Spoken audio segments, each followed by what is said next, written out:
Les montagnes n'ont pas été créées par des géants en colère, mais les mouvements de la Terre qui leur ont donné naissance sont bien gigantesques. Prenons l'Himalaya, qu'on appelle le toit du monde, car c'est la plus haute chaîne de montagnes de notre Terre. Elle se trouve en Asie. Imaginons-nous voici 100 millions d'années. À cette époque, l'Inde s'est détachée de l'Afrique et remonte vers le nord.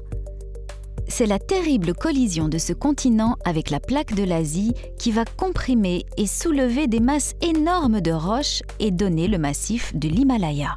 Et comme ces mouvements se poursuivent aujourd'hui, cette région connaît souvent des tremblements de terre dramatiques. Partons maintenant en Amérique du Sud voir la plus longue chaîne de montagnes du monde, les Andes. Elle s'étend sur plus de 8000 km du nord au sud, de la Colombie au Chili.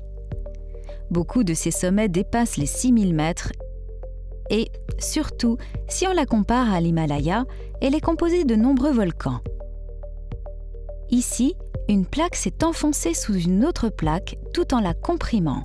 À l'intérieur de la Terre, les roches ont fondu, elles sont alors remontées vers l'extérieur et ont donné naissance aux montagnes et aux volcans. Et ce phénomène n'est pas fini, comme le prouvent les nombreuses éruptions que connaissent ces pays.